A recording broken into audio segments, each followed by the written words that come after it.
Bonjour et bienvenue à toutes et à tous dans Multijoueur, votre rendez-vous jeux vidéo sur Tech & Co.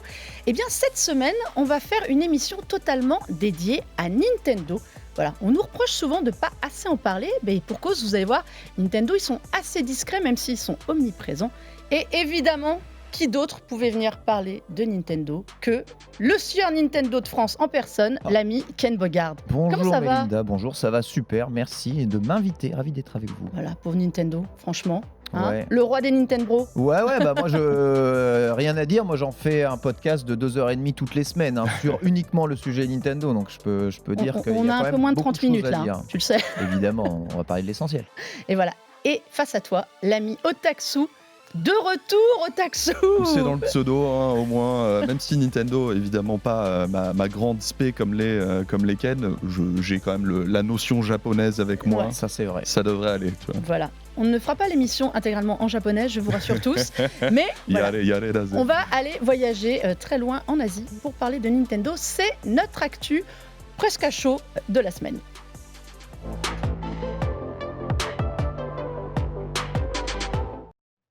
Alors messieurs, j'écoute les commentaires qui me disent sans arrêt « Vous ne parlez jamais de Nintendo ». Alors, c'est pas tout à fait vrai. On a compris où était ton église, Mélinda. Non, voilà, et c'est là où tu vois les fans de Nintendo C'est tout de surtout, suite. je suis ravie de savoir qu'il y a des fans de Nintendo qui regardent et qui écoutent cette émission. Et donc, rien que pour eux, je vais faire une émission spéciale Nintendo. Non, je rigole, mais il y a beaucoup de choses à dire. Et c'est vrai qu'on attendait le bon moment. Nintendo n'était pas spécialement non plus énormément dans l'actu ces dernières semaines. Il faut aussi avouer ce qui est par rapport à l'année dernière.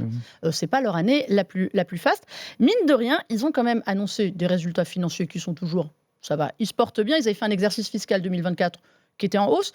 2025 démarre un peu plus doucement. Les ventes de la Switch ralentissent un petit peu, Normal. légèrement, mais c'est normal. On arrive quand même Normal. en année. Elle est sortie depuis 2017. Ah ouais. Voilà. Bah, ils ont dit officiellement qu'une deuxième arrivée, donc c'est normal. Maintenant, Dans voilà. ce genre de contexte, ça chute toujours. Voilà. 143 millions quand même, mine de rien. Non, mais c'est même incroyable. C'est quand même Ouais. extraordinaire pour cette console, qui est quand même la grande bénéficiaire, on le rappelle, du Covid et du confinement à l'époque, puisque ça avait fait un rush encore plus absolu. Oui Des et consoles, non, parce ouais. qu'au lancement, elle a explosé aussi. Elle en a vrai. Est-ce elle serait autant à ce niveau-là Ouais, sans en le vrai, Covid? le lancement a été quand même très rapide de la console, d'autant plus qu'on compte en année fiscale, donc elle est sortie un peu avant, vers mars, et ensuite après, on a lancé les autres années. Juste, le confinement a un peu plus permis Accéléré. d'avoir la courbe qui monte haut. Souvent, les courbes de vente des consoles et des générations de consoles, c'est ce qu'on appelle des gaussiennes, donc ça monte et ensuite ça redescend comme ça. La courbe de la Switch a ça particulier qu'elle va, avec l'année du Covid, monter et ensuite vivre sa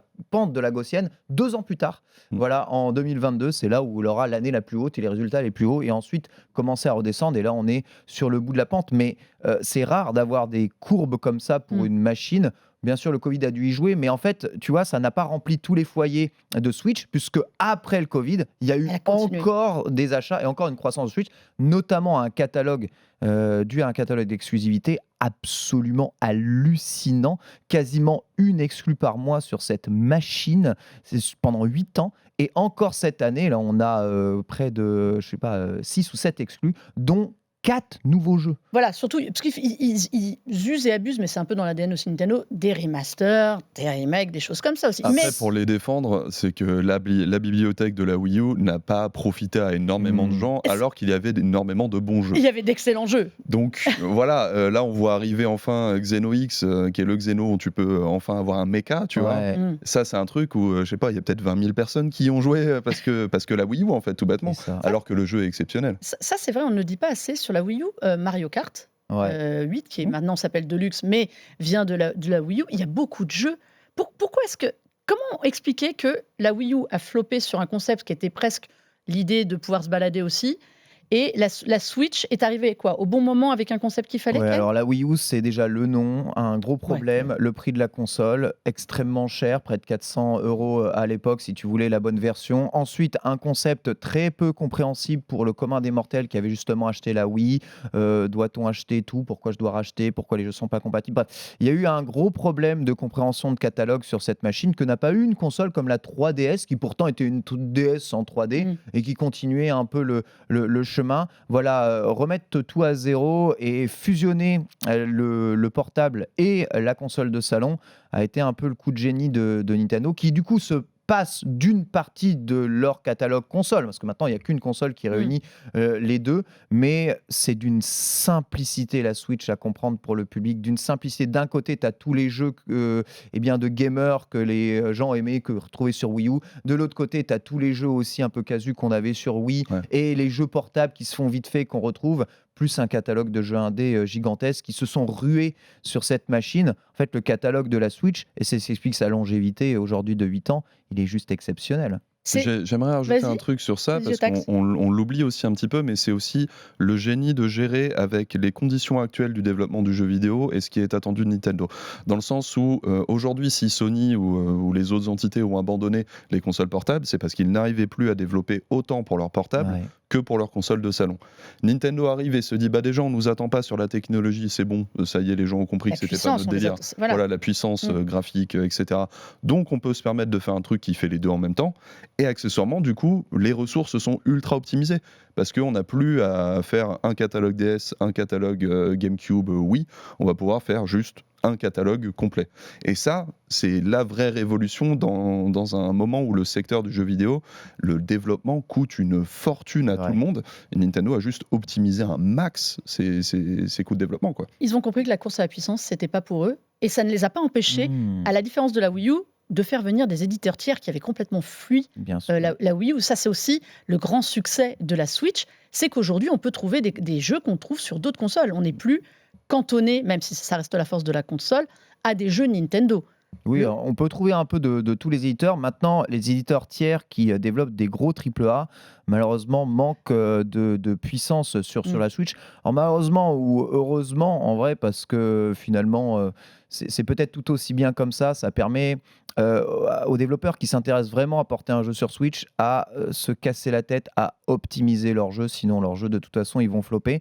Et c'est une des rares consoles, encore aujourd'hui, qui a un véritable désir chez les développeurs d'optimisation. Quand on voit ce que les studios Nintendo sont capables de faire sur leurs machines, c'est prodigieux. Quand on voit le hardware qui date de 2010-2011 en vrai, en termes de structure, c'est juste exceptionnel. Et quand un éditeur tiers se casse un peu la tête pour faire un portage magnifique, et c'était le cas notamment de Prince of Persia The Lost Crown, eh bien, on a des jeux qui fonctionnent remarquablement bien et qui sont très beaux sur une machine vraiment dont le hardware date du passé. Mais bon, la course à la puissance, ils l'ont certes abandonnée. Par contre, la course à la technologie, ils ne l'ont pas abandonnée du tout. Mais ils ont toujours été extrêmement innovants. D'ailleurs, sur les petites technos, c'est ça que je voulais vous faire dire, c'est qu'ils ont été innovants sur des petites fonctionnalités qui arrivent, qui sont utiles, dont les autres s'inspirent. Souvent, ce qu'ils ont fait, c'est moins techno, mais du Nintendo eShop et du Switch Online, montrer aux gens qu'on pouvait aussi aller, on parlait de la mobilité, on peut faire plein de choses.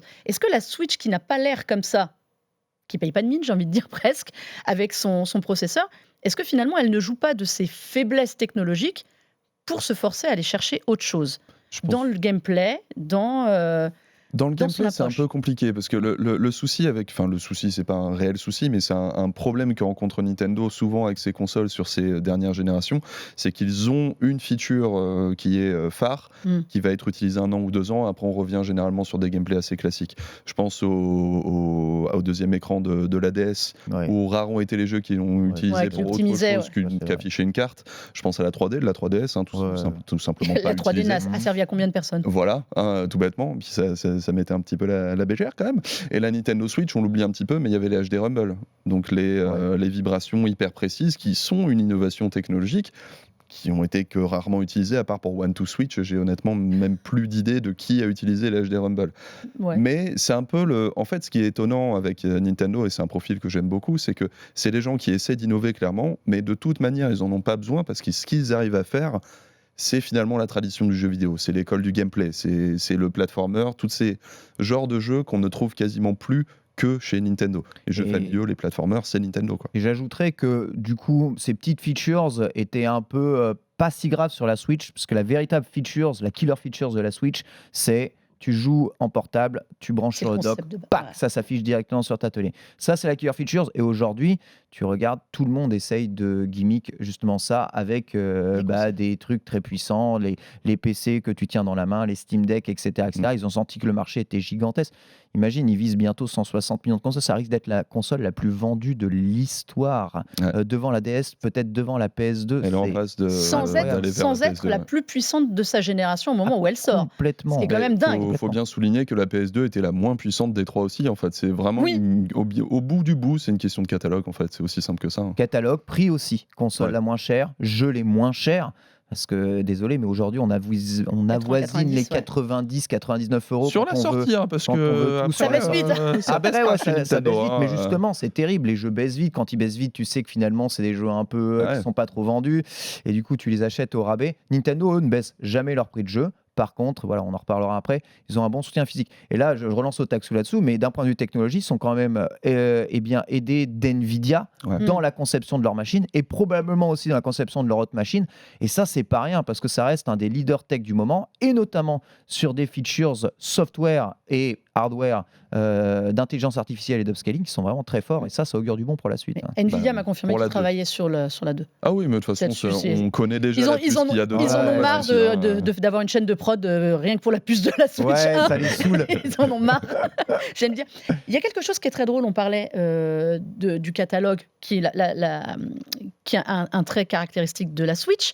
Moi, il y a quelque chose qui m'a étonnée, et encore plus cette année, peut-être parce qu'il y avait moins de gros jeux par rapport à l'année dernière, Nintendo, c'est le nombre de jeux indés qui font des sorties Steam et Switch, aujourd'hui. C'est-à-dire qu'ils ne passent pas par la case Xbox ou PlayStation, ils proposent leurs jeux sur Steam comme habituellement et maintenant sur Switch. Qu'est-ce que ça dit aussi de l'attraction de la Switch ? Après, il y a Est-ce que c'est plus simple, mais ils y pensent. Ils y pensent aujourd'hui. Il y a deux biais quelque part. C'est que d'un côté, c'est une réalité, c'est que les consommateurs de Nintendo Switch sont très consommateurs de jeux indépendants, parce que ça a été mis en avant par Nintendo depuis super longtemps, parce que Est-ce que pour les parents aussi, qui ne veulent pas faire que les jeux enfants, ou ne serait-ce que ne pas lâcher 50 boules pour chaque jeu, mais du même temps, il y a aussi des soucis de le magasin, le Nintendo Switch Online n'est pas particulièrement optimisé. Ça, c'est le cas depuis le début. Les mises en avant des jeux, c'est une horreur. Le temps de chargement sont horribles. Enfin voilà. Ça, ils peuvent optimiser quand même. J'espère que ce sera optimisé sur la prochaine. Il y a intérêt. Mais après, le problème, c'est que technologiquement, Nintendo, c'est toujours un petit peu cata. C'est comme ça. C'est pas des gars du software. Techno, oui. Soft, non. Software, ils sont pas ouf. Mais ils ont trouvé. En fait, il y a aussi le truc qui est tout con, c'est que c'est une console portable en fait, et que beaucoup de jeux indés sont ultra optimisés pour des sessions de jeux mobile ou portable. Ça manque énormément. Et aujourd'hui, certains constructeurs essayent de proposer les alternatives cloud pour pouvoir jouer à leurs jeux en portable.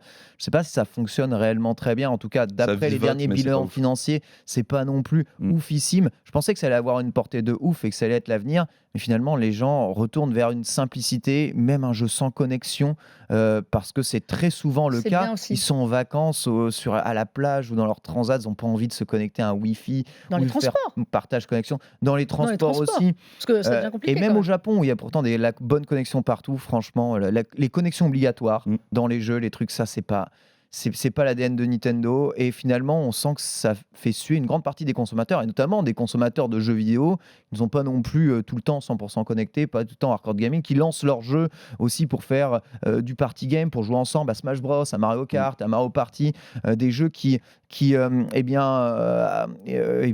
rassemblent les amis, les familles, partie du jeu vidéo qui a été complètement mise de côté par le reste de l'industrie. Vas-y, pour aller dans ton sens, parce que tu citais l'exemple du Steam Deck, et c'est justement une nouvelle catégorie de produits qui prouve que Nintendo a raison.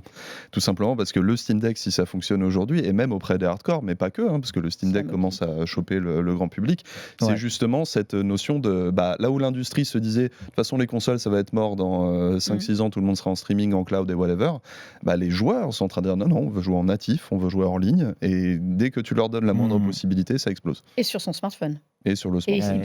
Et justement, vous me faites une super transition, vous êtes parfaits tous les deux. Je voulais qu'on parle de l'influence justement de Nintendo, parce qu'on dit, ils font pas de bruit, Mais mine de rien, quand on regarde un peu plus près l'industrie, on s'aperçoit de l'impact qu'ils ont dessus. Alors on a parlé par exemple du succès récent d'Astrobot sur la catégorie des jeux familiaux, tout ce qu'on disait, et tout le monde a dit « Oh là là, PlayStation a son Mario ». Il y a de l'idée, alors c'est un peu exagéré, on est d'accord, mais il y a de l'idée dans cette approche que les grosses consoles puissantes avaient un peu abandonné à Nintendo les jeux familiaux, les platformers comme ça. Il y a des fonctions aussi. On trouve beaucoup de fonctions sur la PlayStation aujourd'hui de facilité d'accès aux jeux, de surveillance des enfants, de trucs comme ça. Ça, c'est un héritage de Nintendo. Ouais. L'influence de Nintendo, elle est beaucoup plus forte et qu'on ne le pense, ou c'est juste que le monde fait que tout le monde y va? En vrai, ce qu'on déplore un peu, c'est qu'avant, tout le monde faisait un peu le même genre de jeux vidéo, et même Nintendo a ses jeux grands spectacles comme Metroid Prime, qui sont des jeux aussi extrêmement gameplay, hardcore, FPS, etc., etc., etc. Ils sont allés dans tout. Zelda Breath of the Wild, c'est pas spécialement non plus un jeu tout public, familial, ou Tears of the Kingdom aussi. Tout le monde peut y jouer. Mais je veux dire, l'aventure est tellement gigantesque et les jeux sont tellement des grosses productions. Il y a des grosses productions aussi chez Nintendo, et même en termes de RPG et d'écriture de RPG, il y a aussi des choses, notamment les Fire Emblem, toute la série Paper Mario, etc. En fait, Nintendo, ils font quasiment de tout.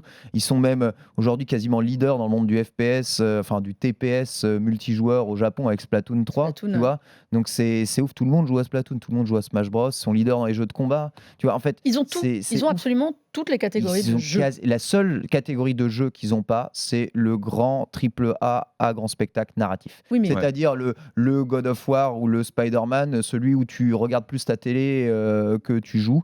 Ils n'ont pas ça. Mais est-ce qu'ils en ont besoin?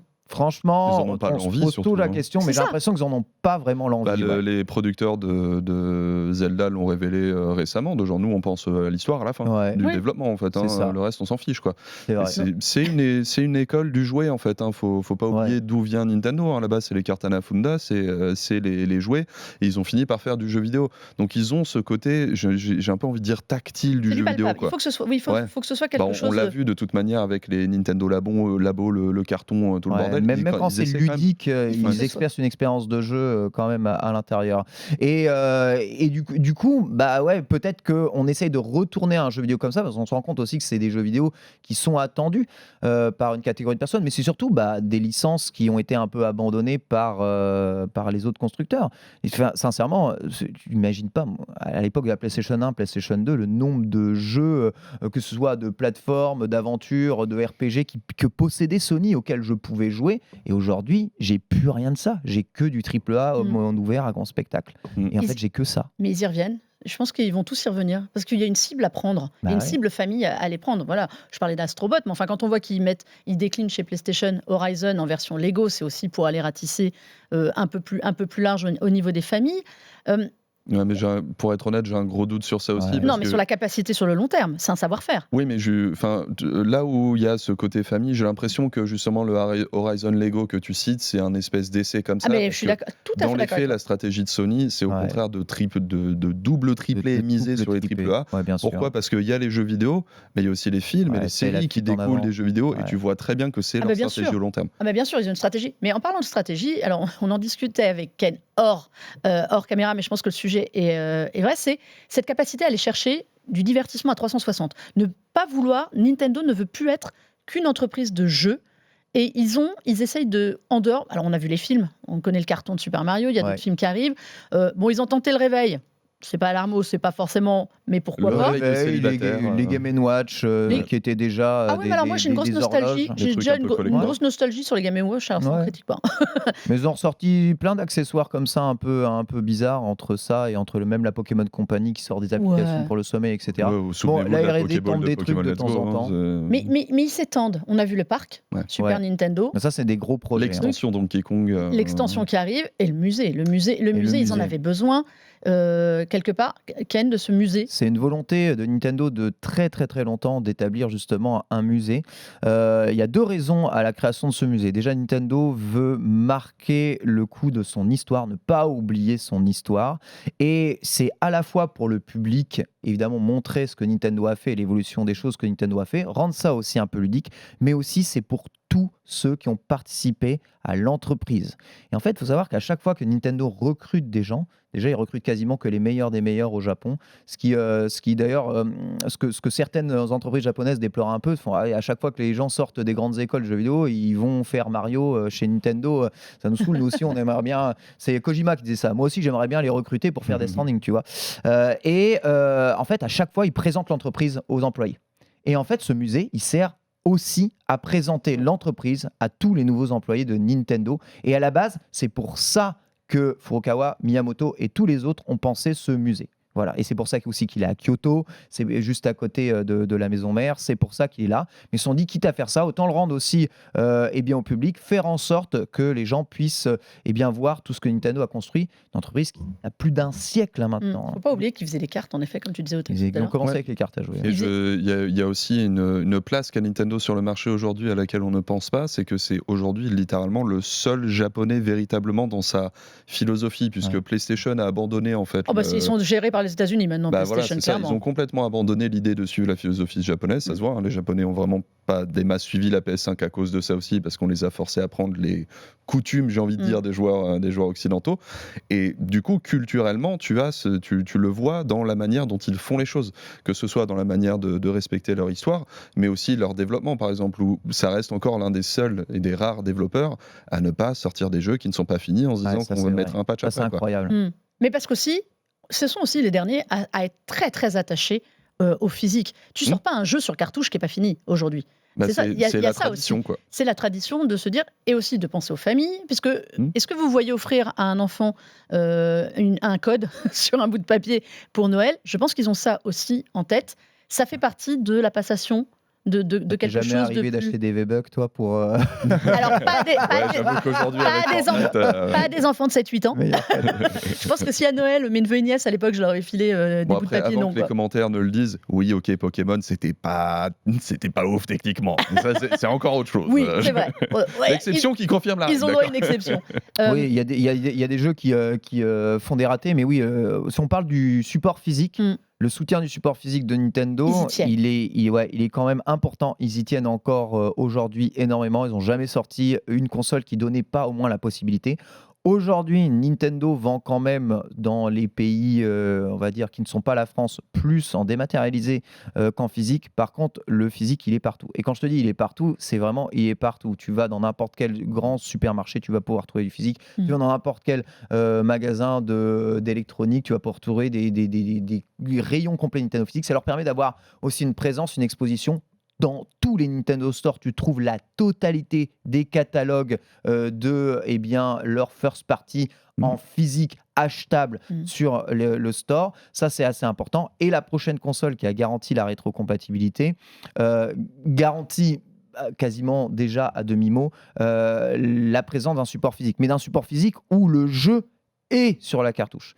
Parce qu'aujourd'hui, le support physique des consoles classiques, le jeu n'est pas sur votre CD. On te met 80 mégas sur ton CD et c'est l'arnaque en fait, et tu as 3 heures de téléchargement derrière. C'est juste une clé avec une partie de l'installation qui est présente pour pouvoir aller et ensuite les données buggées du jeu. Le reste.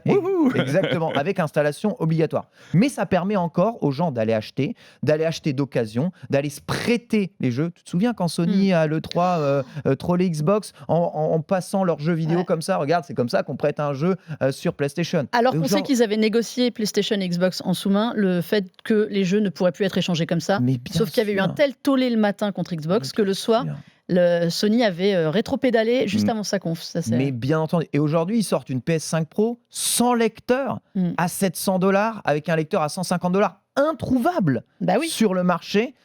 La direction, elle est claire. La prochaine machine, vous pouvez oublier le physique, les petits amis, c'est terminado.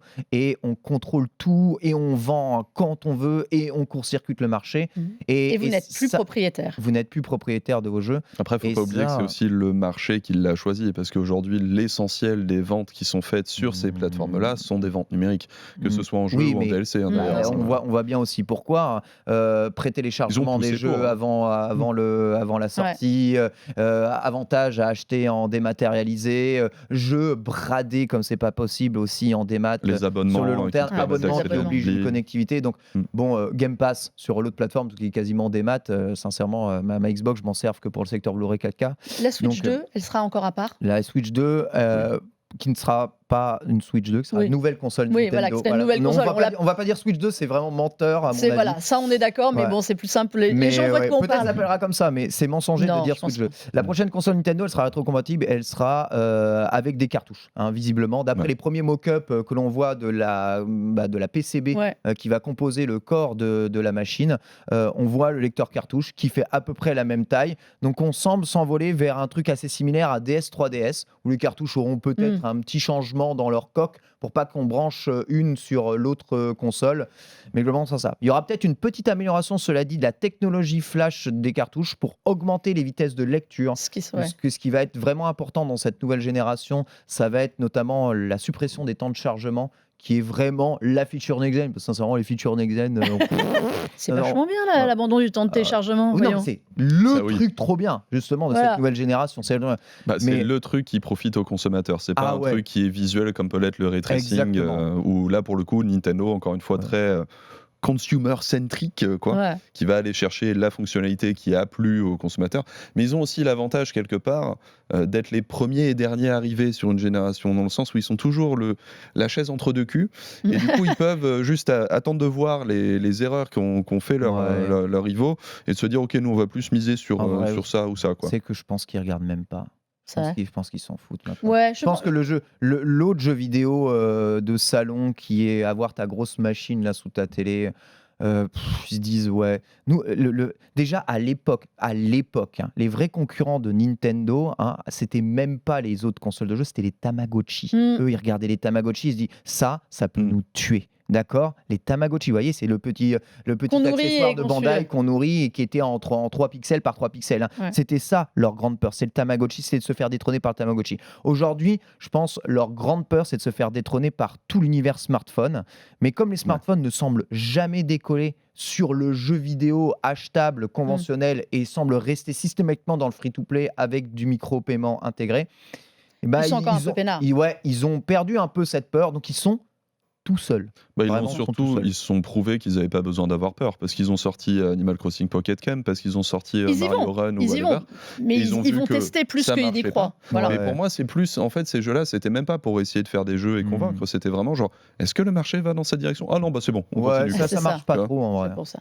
Mais si on arrive à la fin de cette émission, je vais vous demander sur la console actuelle, et du moment, quel jeu vous recommanderiez à des gens qui achètent là, maintenant ? Maintenant, tu vas acheter la console maintenant. Si tu es un gros hardcore gamer, Metroid Dread. Voilà, vraiment peut-être un des meilleurs jeux, je pense, à faire si tu es hardcore gamer. Si vous êtes tout public, il faut absolument que vous ayez fait Breath of the Wild, je pense.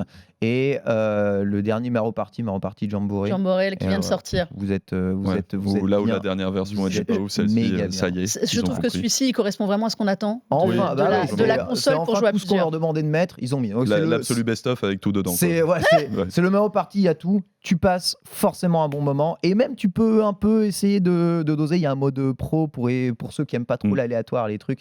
Non, c'est vraiment bien. Et puis rajoutons, je pense, le dernier Pokémon pour le coup, Violet Écarlate, qui vraiment transforme la formule Pokémon. Quand bien même c'est très drôle de voir des bugs, mais en même temps les bugs sont pas si dérangeants que tu t'y fais, ça devient une blague ou quoi, tu vois.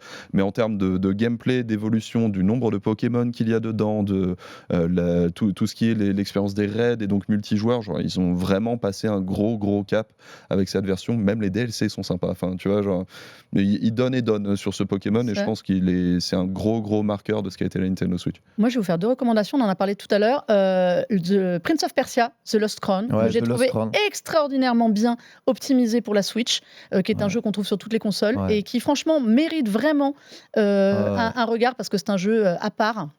Et qui respecte tout à fait l'esprit Prince of Persia. Donc vraiment, si vous avez envie d'un peu de défi sur la Switch, allez-y.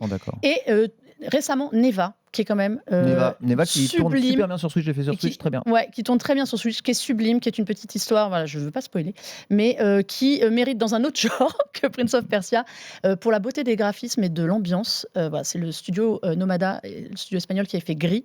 C'est pas tout à fait la même chose, mais il y a une idée, il y a une idée dans le côté poétique. Plus d'action. Voilà, un peu plus d'action. Donc, ce sont nos recos. Et on parlait tout à l'heure, je vous montre ça quand même parce que ça m'a fait rire. On parlait de l'univers étendu de Nintendo. Eh bien, en Lego aussi, voilà. Vous pouvez l'avoir en Lego. C'est ça la vraie strat de Nintendo. Ça, c'est fort. Voilà, un petit buzzer. Il y a un set Animal Crossing absolument monstrueux et géant. Voilà, vous pouvez aussi aller voir ça, c'est très drôle. Ouais. Merci, messieurs, d'être venus nous éclairer sur Nintendo. On a encore plein de choses à se dire en 2025. Ken, on te retrouve dans les Nintendo Bros. Vous retrouvez, podcast, les Nintendo Bros, toutes les semaines sur toutes les plateformes de podcast, ou sur mon YouTube, ou sur ma chaîne Twitch. Voilà, et tous les jours sur Twitch. Ken Bogard, partout, tout le temps. Et l'ami Otaksu sur YouTube, tout simplement, youtube.com/Otaksu. Gaming Tech, très nerdy, soyez prêts, mais je vous apporte avec moi, ne vous inquiétez pas. Mais les gens te connaissent ici pour ton côté nerdy, ne t'en fais pas. En tout cas, merci à vous toutes, à vous tous d'avoir suivi cette émission. Vous pouvez la retrouver en multidiffusion sur Tech & Co, en replay sur le site Tech & Co, sur la plateforme RMC BFM Play, et évidemment sur YouTube, et en podcast absolument partout, nous aussi. En tout cas, on se dit à très vite. Le mois de décembre va être chargé. Il y a une petite cérémonie sur laquelle on reviendra évidemment, et l'anniversaire d'une petite console aussi. Parce que voilà, il n'y a pas que Nintendo dans la vie, mais aujourd'hui c'était Nintendo. Allez, jouez bien et à très vite.